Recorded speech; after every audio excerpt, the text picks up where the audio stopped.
Hello and welcome back to my FPL channel. I'm FPL D Unit and today you're here for your Game Week 28 preview, early thoughts, updated from everything that we've learned from the FA Cup. And look, the FA Cup has been an absolute beautiful cocktail of carnage that any seasoned pro that plays the game would absolutely hate, but I absolutely love. I'm inside the top 5,000 teams, and I'm telling you, my strategy hasn't been overly affected too much by what's happened this weekend. And thankfully, I've only got about 2 players that were already on the chopping block that got potentially injured, rubbed out in this sea of absolute carnage that we are going to unpack, delve into, and hopefully I'm here to provide you with a bit of insight moving forward later into the game week. Without further ado, I have been on holiday. I've got a little bit more tan going on, a little bit hot, but please like the video, and if you haven't already, please think about subscribing. I'm already almost so close to 700. Please be the 700 person. It will mean a lot to the D Unit. And without further ado, let's jump into it.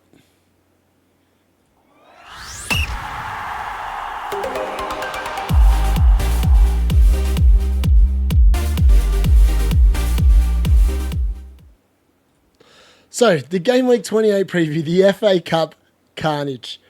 The results, the draw, injuries and suspensions, they created an absolute cocktail of chaos that no one that is big pushing out content enjoys at all. But I love it. I absolutely love it. Sitting inside the top 5,000 teams, as I said, I am going to be up and about.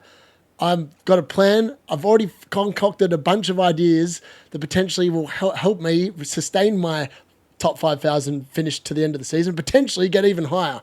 And I am eyeing off getting higher at this point in the season. Newcastle United are falling apart.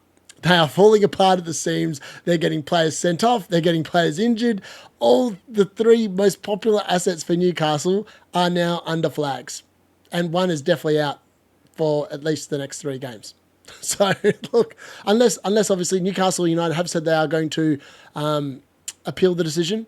But the other thing that's key to note here, anyone that was thinking of playing the assistant manager on Eddie Howe, which you shouldn't have done anyway because you wouldn't have had any table bonus, but it's highly likely, unless Nottingham Forest lose to Ipswich Town, which I just can't see happening myself. I think Nottingham Forest are going to win that.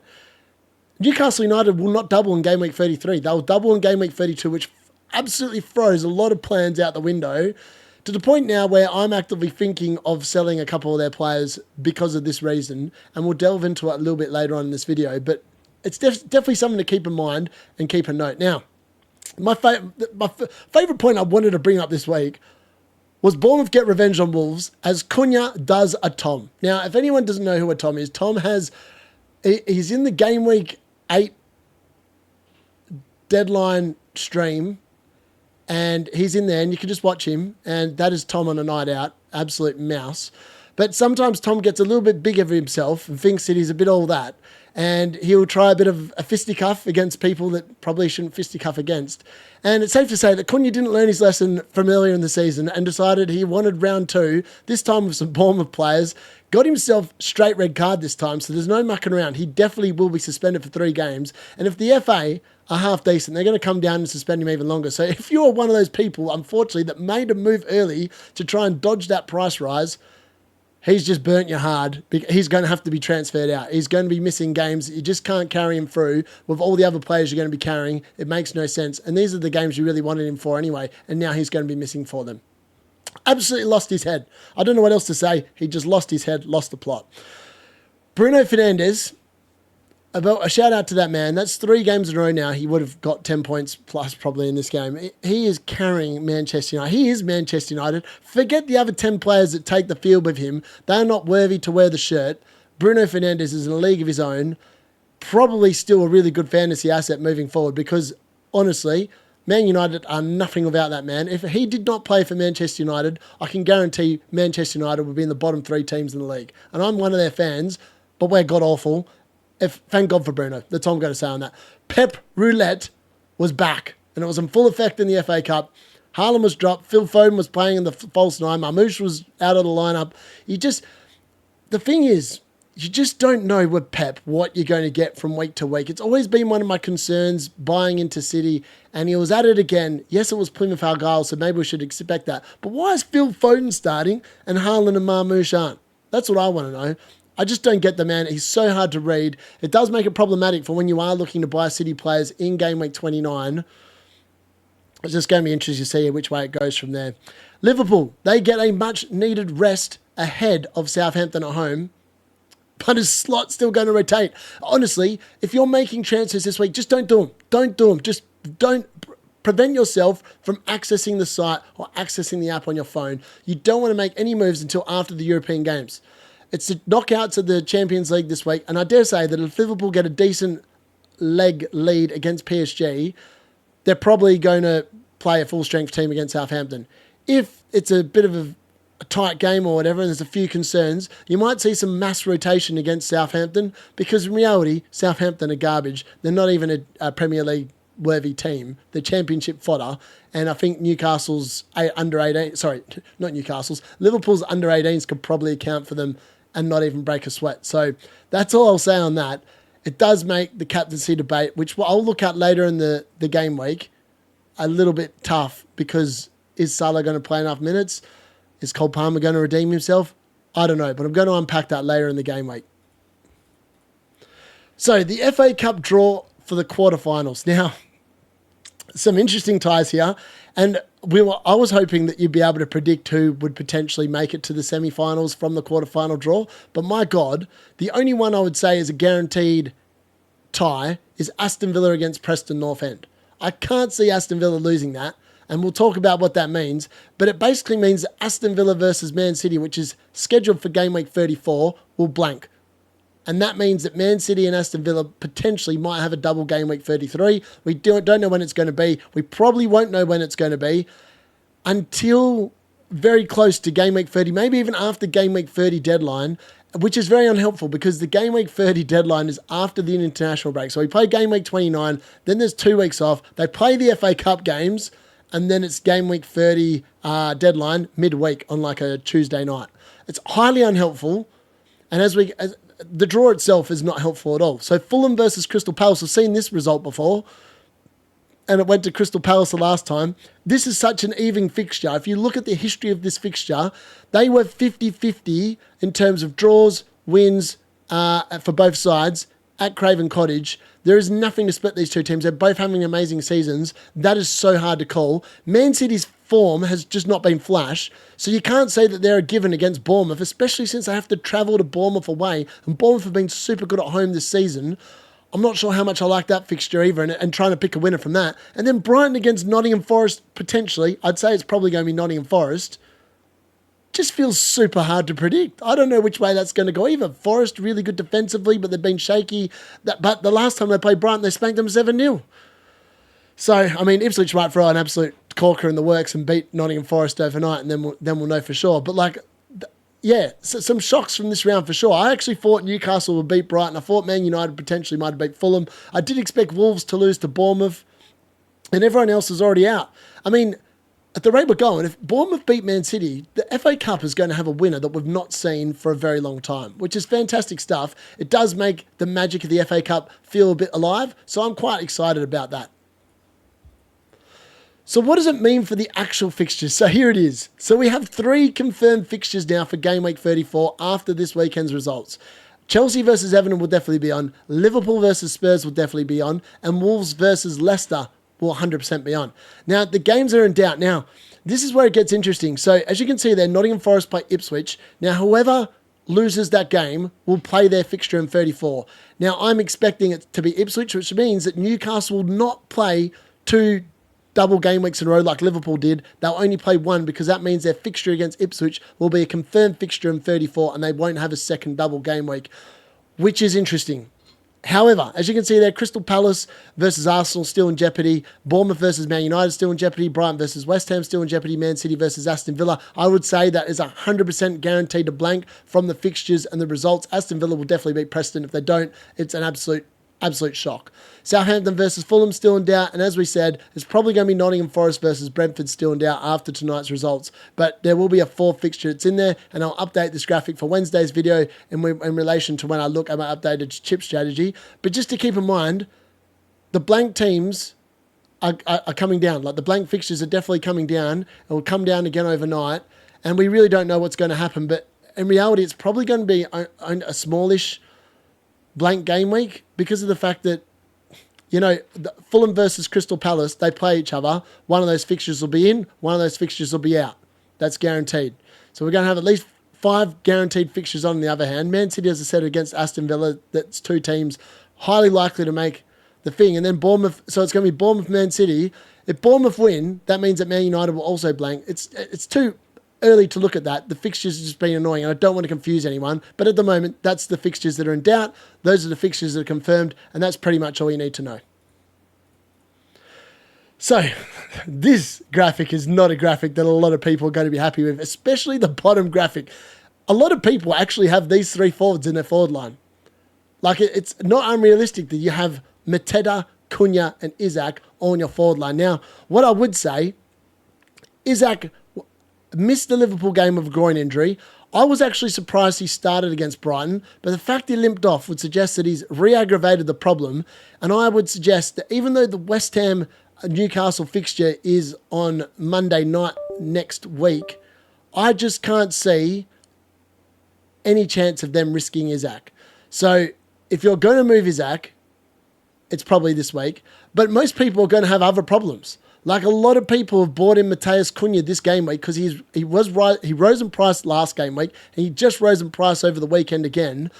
I had contemplated moving Wissa out to Cunha. Thank God Wissa scored the last 2 game weeks, and I never made that transfer because now a lot of people are probably going to be looking to transfer Cunha to Wissa.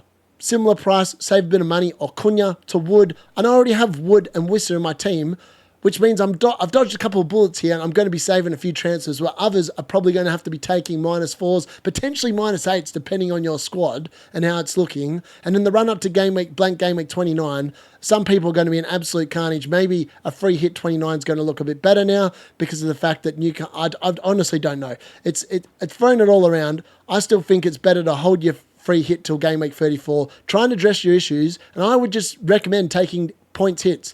I'm going to show you what my current plans are at the moment, and I'm definitely thinking about it as well. So I just want to cover some of the other injuries as well and suspensions. So Gordon got sent off. He's going to miss 3 games as it stands. Newcastle are likely to appeal because they probably want him fit for that Carabao Cup final. But as it stands, he'll miss game week 28, the Carabao Cup final, and then game week 30. It's a 3-game ban generally for a straight red. So that's what he's looking at. Lewis Hall seeing an ankle specialist. He's rated as a 75% chance. He's in my team. And in reality, it was between him and Trent being sold. But the fact that Lewis Hall now is seeing an ankle specialist means that he's probably the one that's on the chopping block instead of Trent in regards to what I do with my team moving forward.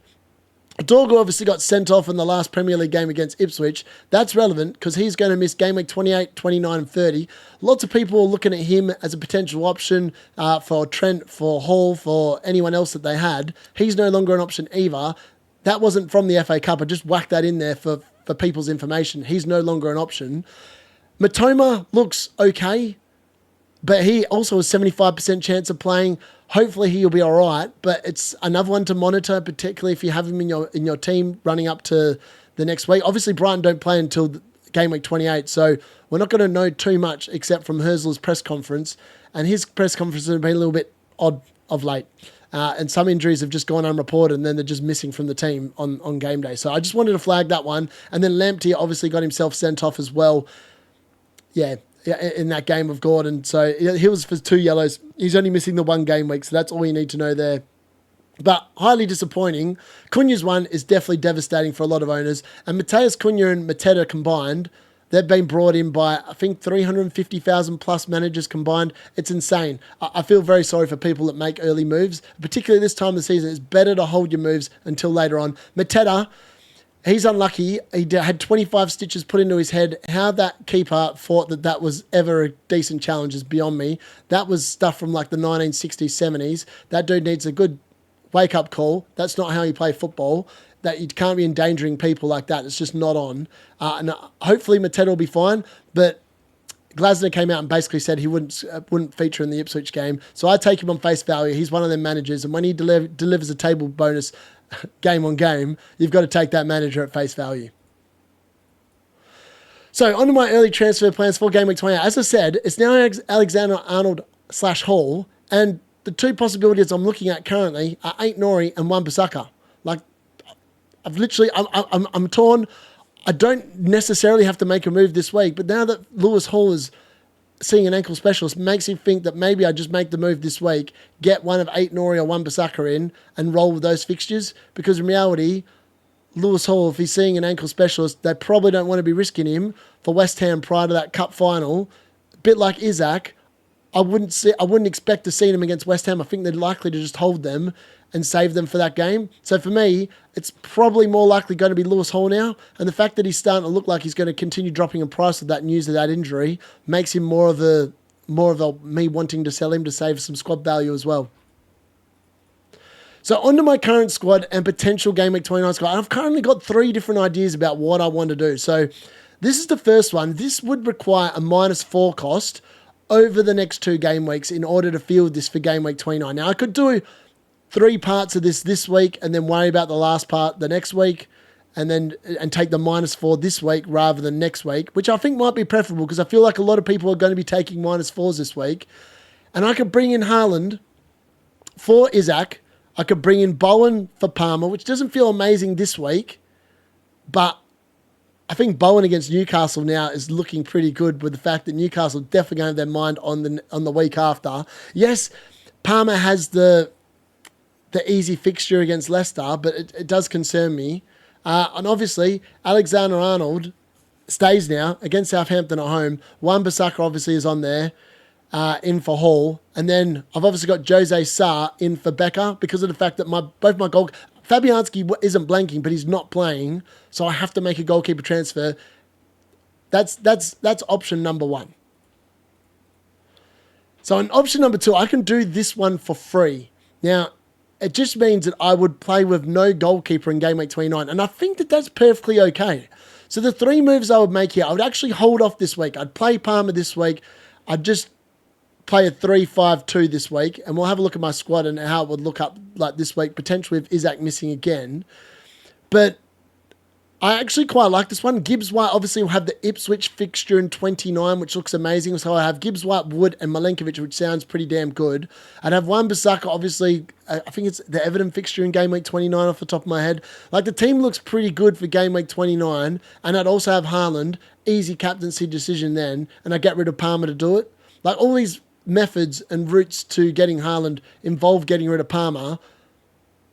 That's if I decide to go there. I'm not convinced I want to go with Haaland, but my team value, as you can see down the bottom, is super good that I can afford to take this kind of a risk because I've actually got the team value and squad value, and I feel like I'm not really losing too much. Like, I've still got really good players in my team.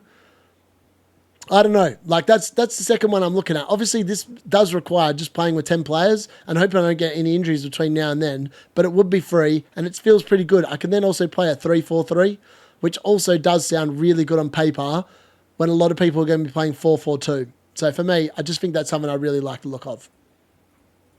And then option number 3 is actually only making 2 transfers between now and Game Week 29 and just keeping Isaac for what lies ahead after Game Week 29. So I'm expecting, look, with the big break between the Carabao Cup final and the next round of Premier League fixtures in Game Week 30, after the international break, after the FA Cup, I'm expecting Isaac to be fine for Game Week 30 onwards. And obviously he's got the double in Game Week 32, so I want him anyway. So maybe I just don't bother going with Haaland, save the free transfer, so I'll have 1 free transfer extra for Game Week 30, so I have 2 free transfers then, and then I can bring in 2 Palace assets, so like it's then an easy bring in a Daniel Munoz for Robinson because I have 0.8 million left in the bank, and then bring in maybe an Eze or a Mateta in up front. Like, all these things make a lot of sense. In this case, I've gone for 8 Nori instead. I could save another 0.3 million, get in Wan-Bissaka instead, and then I could easily have the money to then afford Mateta for Wissa because Mateta's highly likely to drop in price now because of that injury. That's also something I'm thinking of. So these are the 3 different options I've been throwing around in my head. I'd been talking for yonks about getting rid of Trent, but because of these other injuries and these other problems, it now means that Trent's probably likely to get a stay of execution in my team. I just think that's something I'm now strongly considering, even though I don't really like it. And I'm not sure if I want Haaland or not, but I feel like so many people are going there, and I'm at such a high rank. If he really pops and starts popping goals, I'm going to look off. But in reality, I'm hoping to go a little bit differential. I'm hoping that Phil Foden gets back in that team, because then Palmer becomes Foden and it's a different conversation entirely. And then I'm not interested in Haaland at all.